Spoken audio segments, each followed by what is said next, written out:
हाँ कुलदीप, जो आप क्वेश्चन पूछ रहे हो Ashoka the great, in fact ये जो ग्रेट है ना, ऐसा एडजेक्टिव है जो किसी नाउन के साथ लगाकर हम उसका इंपॉर्टेंस दर्शाते हैं। तो याद रखना, ये आर्टिकल चैप्टर में पढ़ोगे आप कि द का इस्तेमाल हम करते हैं सुपरलेटिव डिग्री ऑफ एडजेक्टिव के साथ, वो बाद में आप आर्टिकल में पढ़ते हो। लेकिन अशोका द ग्रेट इस ग्रेट वर्ड के को एम्फसाइज करके इसके साथ द लगा है। लेकिन देखो अलग अलग तरीका कहते हैं, बोलने का तरीका है। अशोका द ग्रेट, लेकिन द ग्रेट अकबर बोलते हैं, है ना, तो इसीलिए उसमें कोई प्रॉब्लम नहीं है।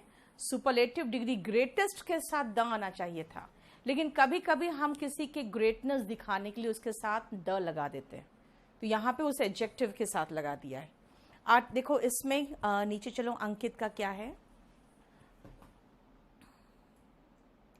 अंकित, कैट का सिलेबस करा दीजिए। कैट में है क्या, आपका ज़्यादा पैसेजेस आता है कैट में। और ग्रामर मैंने कहा ये 3499 में जो ग्रामर है और जो चैप्टर्स है वो, और मतलब मैं कह सकती हूँ उसके अलावा कुछ हो ही नहीं सकता जो ऑब्जेक्टिव एग्जाम में कहीं पर भी आएगा। सिद्धार्थ, जो ये ट्यूसडे थर्सडे सैटरडे वाला आप इंग्लिश 5 वाले जो हो, याद रखना आपका ट्यूसडे थर्सडे सैटरडे क्लास चलता है, क्योंकि मंडे वेंसडे फ्राइडे एक प्रैक्टिस बैच चलता है जो एसएससी मेंस वालों का है। और जो लोग एडिशनल एक और बैच है जिसमें passage, cloze test, sentence arrangement ये सब करवाते रहते हैं प्रीवियस क्वेश्चन पेपर्स से, तो वो चलता है मंडे वेंसडे फ्राइडे, वो अलग है।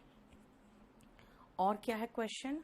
3:30 बजे बेटा मैं इसलिए आई थी क्योंकि मैंने कहा ना आपको उस दिन जो क्रैश कर गया, तो इन लोगों ने क्या किया ना, थोड़ा सा आगे पीछे करके बैचेस को मैनेज किया था 2 दिन, और 5 से 7 ही है जो मेरा क्लास है, ये ध्यान रखना। नीचे चलो, और कुछ पूछा गया है? और नीचे सिद्धार्थ, मैंने कहा था आपको परसों प्रॉब्लम हुआ, क्रैश कर गया था, तो कल मैंने फिर उसको कंपनसेट करने के लिए क्लास लिया है। चलो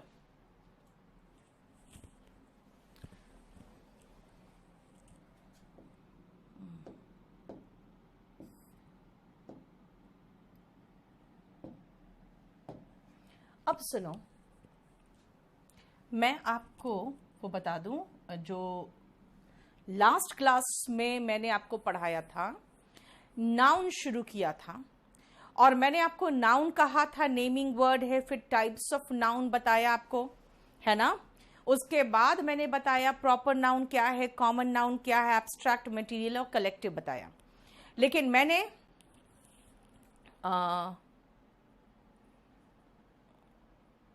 thank you so much Diwakar. अब सुनो ध्यान से, मैं आपको दूसरी बात बता रही थी कि कॉमन नाउन को हमने डिवाइड किया। कैसे डिवाइड किया? तो मैंने कहा एक काउंटेबल होगा और एक अनकाउंटेबल होगा। फिर मैंने कहा यार काउंटेबल अनकाउंटेबल क्या है, मतलब कैसे पहचानेंगे? तो मैंने कहा देखो आर्टिकल ए और एन है भाई, काउंटेबल के साथ ही आएगा जिसकी गिनती कर सकते हो, सिंगुलर के ही साथ आएगा क्योंकि ए और एन का मतलब एक होता है ना। तो ये सब चीजें हमने छोटी छोटी चीजें लेकर सारे पार्ट्स ऑफ स्पीच को एक साथ देख लिया, किसके साथ आएगा, किसके साथ क्या आएगा। वो अभी क्वेश्चंस कराएंगे तब आपको समझ में आएगा इंपॉर्टेंस। फिर मैंने कहा कि भाई हम जेंडर बेस्ड भी हम नाउन को डिवाइड कर सकते हैं, मस्कुलिन, फेमिनिन और न्यूटर जेंडर, यानी जो मादाएं होती हैं उनको फेमिनिन में, जितने जो नर होते हैं वो मस्कुलिन में, जिनका कोई जेंडर नहीं होता जैसे सोफा हो गया, पलंग हो गया, टेबल हो गया, वो हो गया न्यूटर जेंडर में। और कोई कुछ ऐसे नाउन्स होते हैं जो मस्कुलिन और फेमिनिन दोनों के लिए इस्तेमाल होता है, जैसे टीचर, लॉयर, क्लाइंट, कस्टमर, इन सबको तो हमने उनको कॉमन नाउन में रख दिया। ठीक है, अब आते हैं कि ठीक है हमने एक बार तो कॉमन नाउन का काउंटेबल देख लिया, जेंडर बेस्ड देख लिया, अब हम चलते हैं अनकाउंटेबल नाउन में। तो अनकाउंटेबल नाउन में बहुत बड़ा एक लिस्ट है और उस लिस्ट को पढ़ना पड़ेगा। क्यों? क्योंकि ध्यान से सुनो, एयर अनकाउंटेबल है, सबको पता है। वाटर, पानी अनकाउंटेबल है, सबको पता है। इतना कम छोटी चीजों पे क्वेश्चंस आपसे नहीं पूछा जाएगा, ठीक है ना? तो कहां से पूछा जाएगा? तो आपसे ऐसे ऐसे अनकाउंटेबल नाउन से क्वेश्चन पूछा जाएगा कि एक तो पहले उसकी मीनिंग ही नहीं आती, पहली चीज, और दूसरी मीनिंग आ जाए तो हमें पता ही नहीं है कि वो अनकाउंटेबल है। तो इसलिए क्वेश्चन वहां से पूछा जाता है। इसलिए मैं अनकाउंटेबल नाउन में अब आना चाहती हूं, लेकिन वो लिस्ट बहुत अच्छा खासा बड़ा है। उसको करने के बाद हमें सीधा क्वेश्चन में जाना पड़ेगा। तो क्यों ना हम एक और चीज देख लें कि जो मैंने आपको कलेक्टिव नाउन और एब्स्ट्रैक्ट नाउन बताया था, है ना? एब्स्ट्रैक्ट नाउन में कोई ज्यादा झंझट नहीं है। कलेक्टिव और मटेरियल में, तो मटेरियल में भी झंझट नहीं है। खाली एक छोटी सी बात, जो कलेक्टिव नाउन आपने लिखा था ना, कलेक्टिव नाउन में एक छोटा सा काम कर लो खाली, कि कलेक्टिव नाउन में लिख लो कि भाई इसमें हमें पढ़ना क्या है। आपने जहां कलेक्टिव नाउन लिखा था वहां पे लिखोगे कि इसमें हमें पढ़ना क्या है। सबसे पहले आपके साथ मैं कुछ शीट्स शेयर करने जा रही हूं। उसमें 2 शीट होगा कलेक्टिव नाउन के लिस्ट का। क्या है वो? भाई, ग्रुप ऑफ पीपल को क्राउड कहते हैं। ग्रुप ऑफ जो बहुत गुस्से में लोग हैं उसको मॉब कहते हैं, ठीक है? उसके बाद ग्रुप ऑफ सोल्जर्स यानी कि सैनिकों के ग्रुप को आर्मी कहते हैं, ठीक है ना? तो पुलिसमैन के ग्रुप को, वो शायद नहीं पता होगा, उसको पॉसे कहते हैं, है ना? फीमेल जो लड़कियां हैं उनके ग्रुप को बेबी कहते हैं। तो और लेबरर्स के ग्रुप को, सोचो मजदूरी करते हैं बेचारे, इतने शराफत में रहते हैं, लेकिन उनके ग्रुप को गैंग कहते हैं, ठीक है? उल्लुओं के ग्रुप को पार्लियामेंट कहते हैं। अब बताओ, है ना? तो समझ में आ रहा है, बहुत अजीब अजीब से नाम मिलेंगे आपको। इसीलिए नेम्स ऑफ कलेक्टिव नाउन ये आपको रटना पड़ेगा। जो पढ़ना है, कहां से क्या पढ़ना, वो मैं बता रही हूं आपको। लेकिन कलेक्टिव नाउन का एक बहुत इंपॉर्टेंट पॉइंट है जो आपको subject verb agreement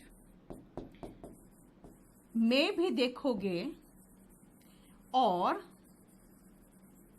same point आपका क्वेश्चन टैग करके एक चैप्टर है उसमें भी रिपीट होगा, ठीक है? एक और चैप्टर है क्वेश्चन टैग, उसमें भी रिपीट होगा, ठीक है? और कलेक्टिव नाउन का जो नेम्स है उसका मैंने बता दिया आपको कि वो हमें रटना पड़ता है, ठीक है? और दूसरा, या तो सब्जेक्ट वर्ब एग्रीमेंट देख लेंगे, नहीं तो क्वेश्चन टैग, वहां पे हमें इसका मिल जाएगा कि हमें क्वेश्चन आता है यहां से, ठीक है? तो ये जो चीज है वो अब रटना है, और ये आपके दूसरे चैप्टर में आपको देखना है,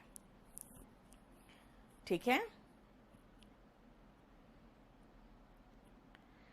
धीरेंद्र, अगर 50% सिलेबस आपका ग्रामर एंड लेटर राइटिंग से है टीजीटी पीजीटी में, तो ग्रामर तो सारा इसमें कवर्ड हो जाएगा। लेटर राइटिंग अगर बात करोगे तो लेटर राइटिंग अगर खुद कर रहे हो तो ठीक है, नहीं तो मेरा टीयर 3 का जो है वो ले लेना, ठीक है? अब सुनो, समझ में आ गया? तो कलेक्टिव नाउन को ये लिख के छोड़ देना। मैं आपको सब कुछ बहुत धीरे धीरे कराऊंगी, समझने की खाली कोशिश करना मैं बोलना क्या चाह रही हूं। अब आओ वापस चलते हैं। कहाँ? तो मैंने आपको क्या कहा था कि आपको ये जो ग्रुप, जो आपके अनकाउंटेबल नाउन से जिनकी गिनती नहीं हो सकती, क्वेश्चन वहां से बहुत आता है। क्यों आता है? क्योंकि एक तो मीनिंग ही नहीं पता, और दूसरा जब मीनिंग भी जान जाते हैं तो हमें पता नहीं रहता है कि उसको हम लोग काउंटेबल में यूज नहीं कर सकते हैं, ठीक है ना? काउंटेबल का मतलब गिनती की अगर बात कर रहे हैं।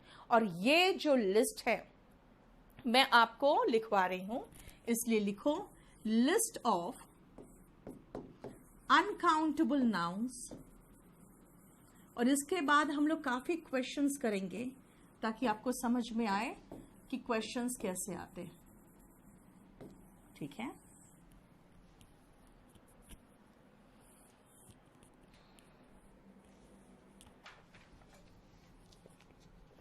पहले आप लोग थोड़ा लिखो, फिर आपको समझाऊंगी मैं।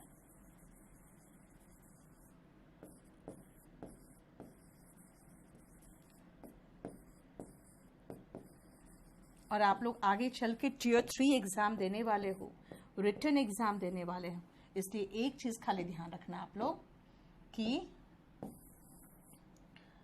हैंडराइटिंग बहुत अच्छा रखना। Cursive handwriting, small letter, capital letter का ध्यान बहुत रखना पड़ेगा आपको।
और इसमें जो वर्ड आपको समझ में नहीं आ रहा है वो फटाफट पहले तो उतार लो और उसका मीनिंग समझ लो, क्योंकि नाउन में ध्यान रखना, ज़्यादा कुछ नहीं, बस खाली जो कंफ्यूजिंग नाउन है ना, जो आपको सही में समझ में नहीं आता है, क्वेश्चन वहीं से आते हैं बस।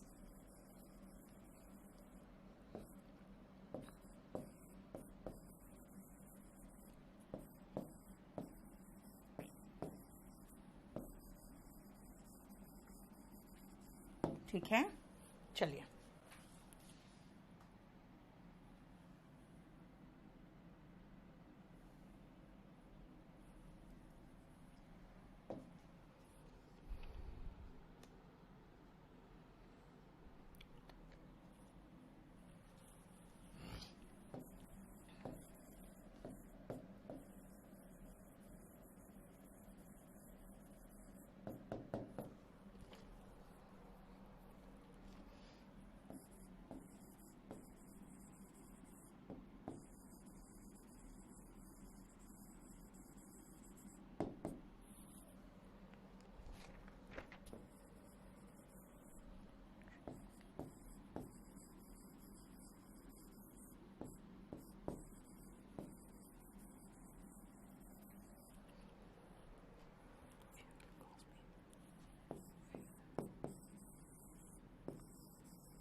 मैं चाह रही थी एक ही पेज में आ जाए, इसलिए मैंने एक साथ सब थोड़ा सा साइज छोटा किया, बाकी एक ही पेज में सब लगा दिया। ठीक है, क्लियर? डाल दो।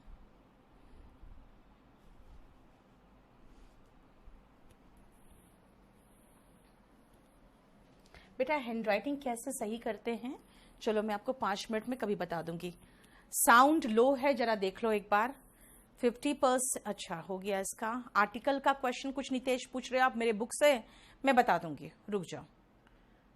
आप वॉल्यूम 1 से कोई भी क्वेश्चन पूछोगे क्लास के लास्ट में मैं बता दूंगी। और ऐसे संडे को मैं 2 चैप्टर का डाउट ले रही हूँ, पैसिव वॉइस और नरेशन का। पैसिव वॉइस तो लोड हो गया होगा डाउट्स का, नरेशन का कर दूंगी मैं नेक्स्ट क्लास में संडे को।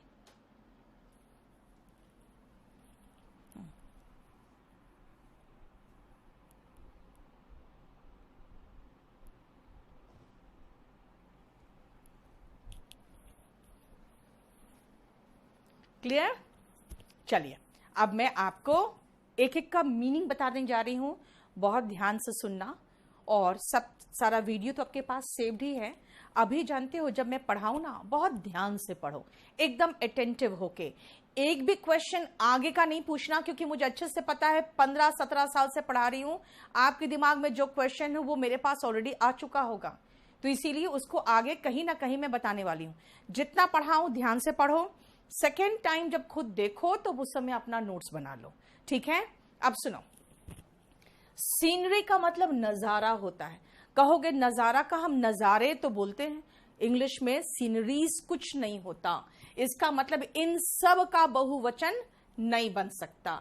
इन सब में अगर आप चाहो कि ना हम तो SES लगा सकते हैं, तो वो बिल्कुल नहीं लगा सकते, यानी कि इनका किसी का बहुवचन नहीं बनेगा। अब ये आ जाओ पोएट्री में। पोएट्री और पोएम्स के बीच में बेटा डिफरेंस है।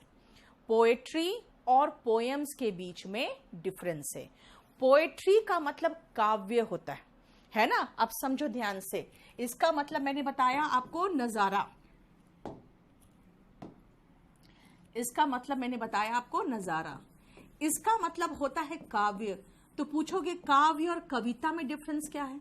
बेटा जो कविता होती है ना वो पोएम्स होते हैं, पोएम्स। तो पोएम का एस लगाओगे तो पोएम्स हो जाएगा। इसका मतलब ये कविता का कविताएं बन सकता है, लेकिन आप बोलोगे कि पोएट्री का पोएट्रीज बन जाएगा। बेटा पोएट्री का पोएट्रीज नहीं बन सकता। क्यों? अब सुनो, मैं एक कवित्री हूं, मान ही लो, 4-5 पोएम लिखने से कवित्री तो बन नहीं जाती। अब अगर मैंने बहुत ढेरों पोएम्स लिखा अपने जिंदा रहने पे, और मैंने आपने देखा कि मैंने ढेरों, कम से कम कुछ नहीं तो 25-50 पोएम्स आप देख रहे हो, तो मैं जब बहुत एजड हो जाऊं, लिखना बंद कर दूं, तो मेरा काव्य संग्रह निकलेगा ना, वो पोएट्री होगा। लेकिन उसके अंदर जो कविताएं मौजूद होगी ना, वो पोएम्स होगा। इसलिए पोएम्स काउंटेबल है, पोएट्री काउंटेबल नहीं है। अब इस एडवाइस की बात करोगे तो इसमें मैं आपको कुछ क्वेश्चन कराना है, इसलिए मैंने स्टार लगा दिया। एडवाइस का मतलब सलाह है। अब कहोगे कि नहीं, मेरे पिताजी ने मुझे एक सलाह दी, तो भाई एक सलाह की देख लो कहीं कोई प्रॉब्लम तो नहीं है। तुम लोग का डाउट्स आना बंद होता तो मुझे डर लग जाता है। तो एक सलाह दी, तो एक सलाह की अगर बात करोगे ना, तो वहां पे अनकाउंटेबल है। वो हम एक सलाह नहीं बोल सकते, सम एडवाइस बोल सकते हैं, नहीं तो अ पीस ऑफ एडवाइस बोल सकते हो, ठीक है? इसलिए एडवाइस का मतलब सलाह है जो अनकाउंटेबल है। इसको मैं क्वेश्चन कराऊंगी। फर्नीचर, फर्नीचर के नीचे के अंदर डेस्क, बेंच, चेयर, बेड सब कुछ आ जाता है, अलमीरा वगैरह सब कुछ आ जाता है। देखो कोई प्रॉब्लम तो नहीं है? यस या नो लिख के जवाब दे दो, खाली इतना लिख दो, नो प्रॉब्लम, ठीक है?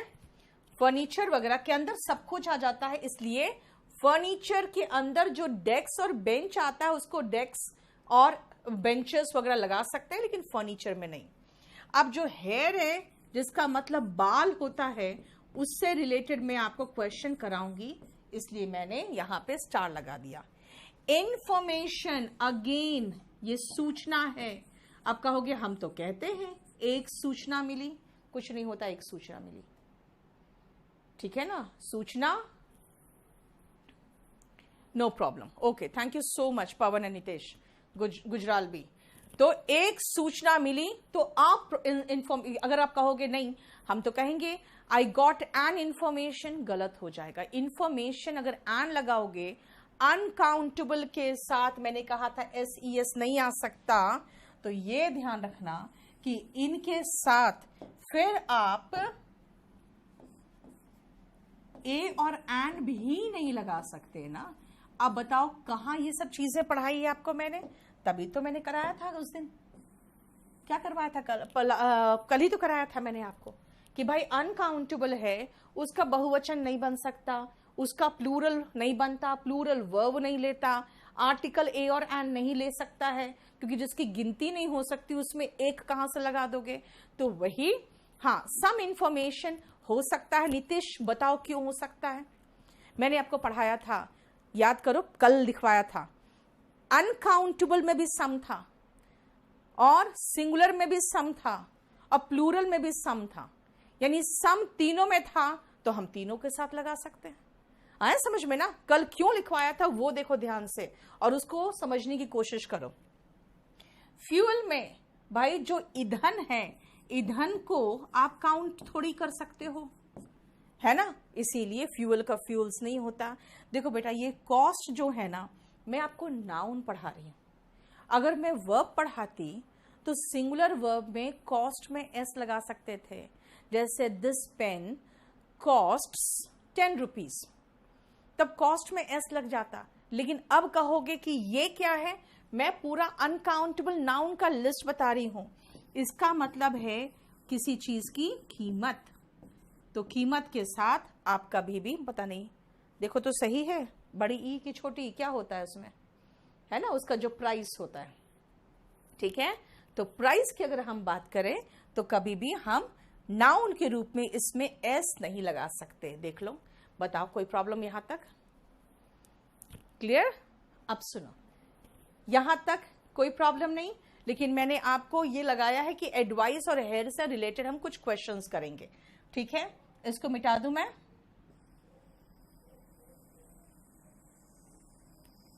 हटा दूं, चलो अब सुनो, बिजनेस की बात कर रहे हैं। तो बिजनेस अगर कहोगे कई बिजनेस तो कहेंगे मैनी बिजनेसेस नहीं हो सकता, मैनी काइंड्स ऑफ बिजनेस हो सकता है, मैनी टाइप्स ऑफ बिजनेस हो सकता है, आप मैनी बिजनेसेस नहीं होगा। बेटा many information are given, Saurabh जरा चेक करो, मैनी किसके अंदर लगाया था, जरा देखो तो, चेक करो तो।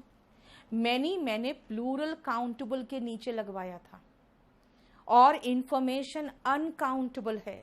अब जरा लिस्ट चेक करो, लास्ट क्लास में जो मैंने अनकाउंटेबल पढ़ाया था, अनकाउंटेबल के नीचे कहीं मैनी था, तो फिर इंफॉर्मेशन के साथ मैनी कैसे लगा दोगे?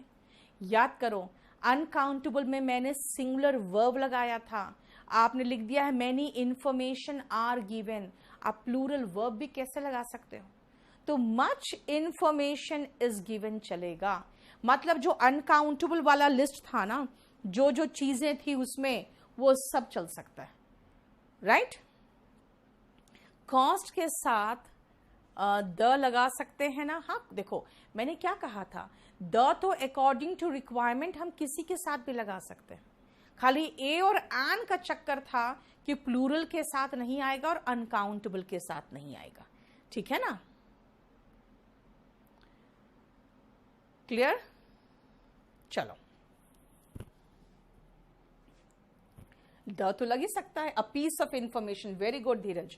अब आओ ब्रेड, कहोगे मैंने 2 ब्रेड खाए, भाई जितने भी चीजों को आप पतला पतला करके खाते हो ना, जो काट काट के वो स्लाइस बनता है, इसलिए आम के भी स्लाइसेस खाते हो, ब्रेड के भी स्लाइसेस खाते हो, अगर पूरा पूरा खा जाओगे तो लोफ खा जाओगे, लेकिन ब्रेड का ब्रेड्स नहीं होता, ये ध्यान रखना कि ब्रेड की बात करें। अच्छा जरा इसको देख लो ध्यान से, स्टेशनरी का, ये NERY है, इसके अंदर जितने भी पेन, पेंसिल और एटसेट्रा लगा दो, जितने भी चीजें लिखने के काम में आती हैं ना, वो सब इसमें आता है। लेकिन ध्यान रखना, इसको हम एक एडजेक्टिव से कंफ्यूज कर जाते हैं, वो है स्टेशनरी। जैसे मैं कहूं स्टेशनरी वैन, इसका मतलब कोई वैन जो खड़ी थी। स्टेशनरी ट्रक यानी कि जो ट्रक खड़ी थी, इसका मतलब स्थिर होगा, जो कि मूव नहीं कर रहा है। तो एक तो इस नाउन को मैं इस एडजेक्टिव से हम लोग कंफ्यूज करते हैं। दूसरी बात है स्टेशनरीज कुछ नहीं होता। और loaf of bread, yes very good, समझ में आया। 2 स्लाइसेस कहा धीरज, बिल्कुल सही है। क्यों? क्योंकि हम स्लाइस का स्लाइसेस कर सकते हैं, ब्रेड का ब्रेड्स नहीं कर सकते, ठीक है। जितने भी कप्स, प्लेट्स वगैरह होते हैं, जो भी टूटने फूटने वाली चीजें होती है ना, वो सारे क्रॉकरी में आते हैं। लगेज में जितने आपके बैग्स वगैरह होते हैं, वो सब आपका सामान जिसको लेके ट्रैवल करते हो, लगेज, बैगेज, देखो समझ में आ गया ना, ये सारा सामान है जिसमें आप अपने सामान भर के लेके जाते हो। बिहेवियर तो वर्ताव है, वर्ताव में को प्लूरल कैसे कर सकते हो? है ना। और ग्रैटिट्यूड का मतलब एहसान, कृतज्ञता जिसको कहोगे है, वो आप प्लूरल में कैसे कर सकते हो। क्लियर, समझ में आया। पीस बेटा Mayank Yadav, piece of bread अच्छा नहीं है। क्यों? क्योंकि ब्रेड जो स्लाइसेस काट के खाते हैं ना, वो ज्यादा अच्छा होता है। वो तुम कौन सा स्पेलिंग लिखे हो रितेश? सेवरल, यस, लेकिन बेटा सेवरल बिजनेसेस लगा दिए हो ना, बिजनेसेस वर्ड नहीं होता। ठीक है पूजा, देखो जिसका इस्तेमाल आप लिखने पढ़ने के लिए करते हो ना, लिखने के लिए खासकर कह सकते हो, वो सारा स्टेशनरी होता है। ठीक है, हो गया? बोलो कोई प्रॉब्लम इस लाइन में? नहीं, हटा दूं।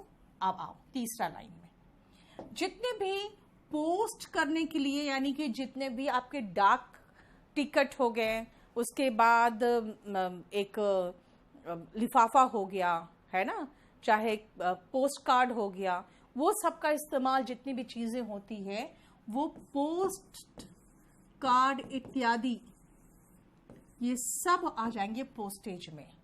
जो चीज व्यर्थ गया, व्यर्थ वाला सामान,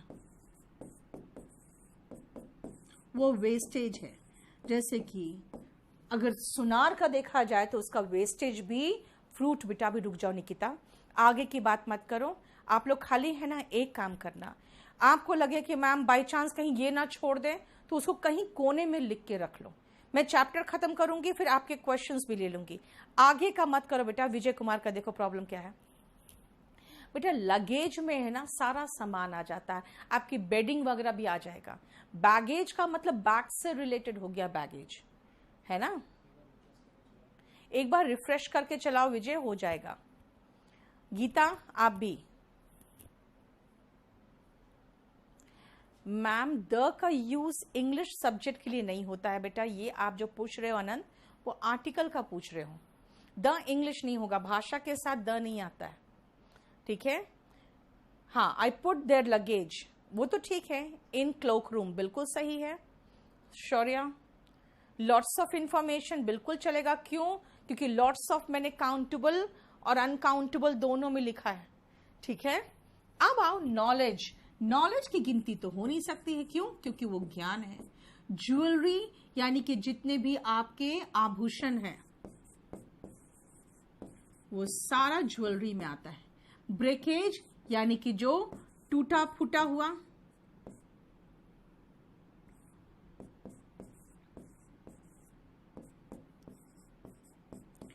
ठीक है, ब्रेकेज। इक्विपमेंट, जितने भी यंत्र होते हैं वो इक्विपमेंट होते हैं। डर्ट एंड फिल्थ दोनों का मतलब गंदगी हो गया। अब खुद सोचो, गंदगी हो तो कहोगे इसका तो काउंटिंग नहीं हो सकता। ठीक है, आभूषण का तो काउंटिंग हो सकता है मैम, अज्ञान का नहीं हो सकता, लेकिन यहाँ सामान का तो हो सकता है। बेटा बात क्या ना, सुनो ध्यान से। इक्विपमेंट यंत्र, तभी तो क्वेश्चन आता है I have many equipments in my laboratory. क्यों पूछा? क्योंकि हिंदी नहीं ही तो सारा का सारा चक्कर में डाला आपको। इसका हिंदी करते तो लगता है यार एक यंत्र होता है, दो भी तो यंत्र होते हैं। तो इन सब के चक्कर में ही तो गलतियां होती है, जो अब हम क्वेश्चंस करेंगे। लेकिन ध्यान रखना, जितना दे दिया है उसको एकदम अच्छे से याद रखना। क्यों याद रखे भाई? हवा, पानी, ये सब अनकाउंटेबल है। एक बच्चा छोटा सा भी बता देगा भाई, जो नहीं बता सकता है वो नहीं बता सकता ये। और क्वेश्चन फिर यहीं से आते हैं। ज्वेलरी में बेटा ऐसे होगा, आर्टिकल ऑफ ज्वेलरी। अभी मैं आ रही हूं स्वीटी, अगर आप कहोगे मैम इसका बिल्कुल असाइनमेंट कराएंगे बेटा, रुको अंकित, मैं क्लास में ही इतना करा दूंगी आपको, आप निश्चिंत रहो। और उसके बाद अब वॉल्यूम 1, वॉल्यूम 2, ठीक है, और 900 और 1000 बुक्स कर लेना।